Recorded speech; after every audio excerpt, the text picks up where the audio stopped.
바닥에서 만난 부처님의 지혜. 지금 겪는 고통은 봄이 온다는 확실한 증거입니다. 우리 인생에도 겨울이 찾아올 때, 여러분 안녕하세요. 붓다와 수보리 채널에 오신 것을 환영합니다. 오늘 여러분의 마음 날씨는 어떤가요? 혹시 왜 나한테만 이런 가혹한 시련이 생길까 싶어 잔뜩 흐려있지는 않으신가요? 가세는 기울어 바닥을 치고 가족들의 힘든 모습을 보면 이게 다 내 죄가 커서 그런가 싶어 가슴이 미어지는 그런 순간들이 있습니다. 특히 마음을 다잡고 기도를 시작하거나 수행을 해보려는데 기다렸다는 듯이 나쁜 일들이 연달아 터질 때 우리는 절망합니다. 아무것도 안 하는 게 차라리 낫겠다는 생각까지 들죠. 하지만 여러분, 오늘 우리가 함께 나눌 지혜는 바로 그 절망의 끝에서 시작됩니다. 수보리와 부처님의 대화를 통해 지금 여러분이 겪는 고난을 어떻게 축복으로 바꿀 수 있는지 아주 자세히 풀어보려고 합니다. 제1장, 살아있음에 대한 근원적 감사. 부처님, 제 마음이 너무나 답답하여 찾아뵈었습니다. 제가 아는 한 수행자가 있는데 그분은 지금 인생의 벼랑 끝에 서 있습니다. 하던 일은 망했고 빚은 산더미처럼 쌓였으며 어린 자녀와 말 못하는 반려동물까지 책임져야 할 것들이 너무 많아 숨이 막힌다고 합니다. 무엇보다 괴로운 건 그가 착하게 살려고 마음먹고 수행을 시작했는데 오히려 상황이 더 악화되었다는 점입니다. 그는 묻습니다. 부처님, 왜 저에게만 이런 시련을 주십니까? 제가 전생에 무슨 대역죄라도 지은 것입니까? 수보리야, 그를 살려주고 싶으냐?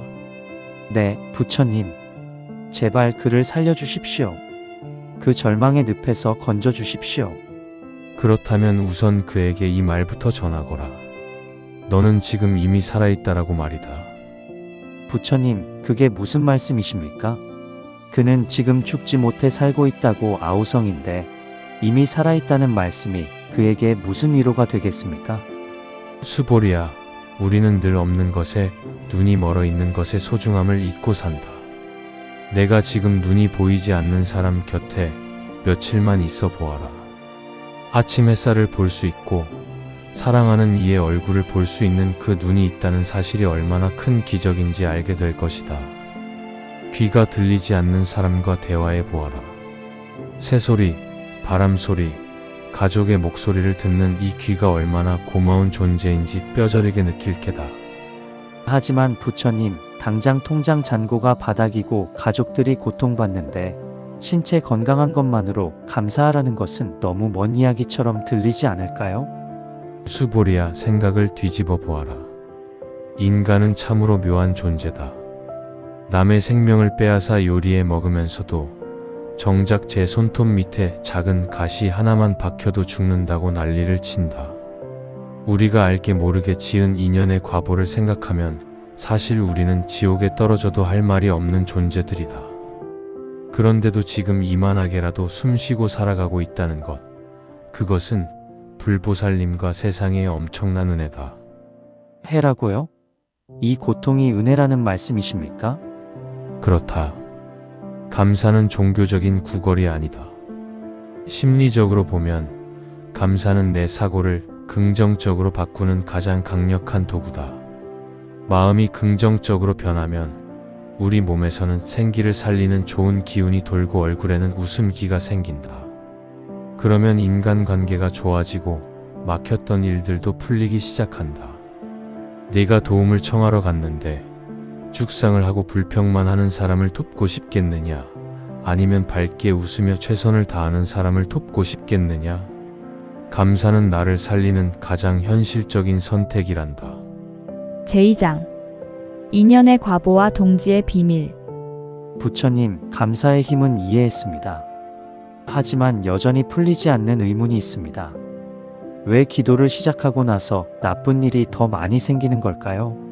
그 수행자는 다란이를 외우고 정성을 들일수록 마치 타이밍을 맞춘 듯 안 좋은 일들이 하나둘 터진다고 합니다. 차라리 기도를 안 할 때가 평온했다라고 말할 정도입니다. 수보리야, 그것은 아주 자연스러운 현상이란다. 자, 비유를 들어보자. 내가 예전에 빚을 잔뜩 지고 도망 다녔다고 치자. 그때는 너무 가난해서 빚쟁이들도 포기하고 있었다. 저놈은 잡아봤자 나올 돈도 없으니 놔두자 했던 거지. 그런데 내가 마음을 다잡고 열심히 공부해서 이제 성공할 기미가 보인다는 소문이 돌면 어떻게 되겠느냐. 아, 빚쟁이들이 너도 나도 돈을 갚으라고 달려들겠군요. 바로 그것이다. 내가 수행을 시작했다는 것은 이제 내 영적인 살림살이가 좀 나아졌다는 뜻이다. 과거의 업보를 갚을 능력이 생겼으니 묵혀두었던 빚들이 한꺼번에 청구서로 날아오는 것이다. 빚쟁이가 100만 원을 갚으라고 톡촉하는 것은 내가 이제 100만 원을 감당할 수 있는 사람이 되었다는 증거이기도 하다. 그러니 나쁜 일이 터질 때 아이고 재앙이네 할 것이 아니라 드디어 올 것이 왔구나. 이번 기회에 한꺼번에 갚아버리고 끝내자. 이 하고 당당하게 맞서야 한다. 한꺼번에 갚아버리자는 기백. 정말 무릎을 탁 치게 만드는 말씀입니다. 하지만 그 과정이 너무 춥고 외롭지 않을까요? 수보리야, 계절의 이치를 보아라. 1년 중 밤이 가장 긴 날이 언제냐? 12월 22일경 동지입니다. 그렇지. 동지가 지나면 그날부터 낮의 길이는 조금씩 길어지기 시작한다. 하지만 실제 기온이 가장 낮고 추운 날은 언제더냐? 동지가 지나고 한 달쯤 뒤인 소환과 대한 무렵입니다. 맞다. 해는 길어졌는데 날씨는 더 추워진다. 수행도 이와 같다. 내가 기도를 시작한 날이 바로 동지다.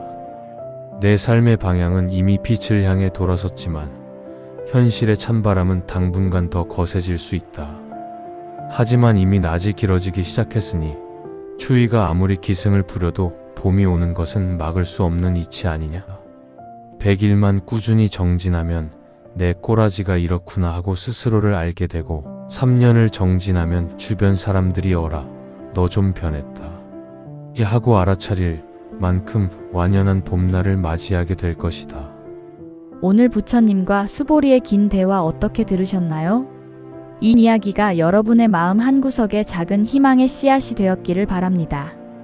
우리는 지금 당장의 추위와 어둠 때문에 내 인생은 끝났다라고 생각하기 쉽습니다. 부처님은 말씀하십니다. 당신이 지금 괴로운 이유는 당신이 나약해서가 아니라 오히려 당신의 삶이 빛을 향해 나아가고 있기 때문에 겪는 성장통이라고요. 동지가 지났습니다. 여러분이 이 영상을 클릭하고 마음 공부를 시작한 그 순간 이미 여러분 인생의 낮은 길어지기 시작했습니다. 지금 겪는 안 좋은 일들은 그동안 쌓였던 빚을 갚고 가벼워지는 과정일 뿐입니다. 오늘부터 3가지만 실천해보세요. 첫째, 눈뜬 아침 살아있음에 감사합니다 라고 말하기. 둘째, 힘든 일이 생기면 오, 빚 하나 갚았네 라고 웃어넘기기. 셋째, 고민이 시작될 때 에라, 모르겠다 그냥 하자 하고 몸을 움직이기. 붓다와 수보리 채널은 여러분의 그 찬란한 봄날을 진심으로 응원합니다.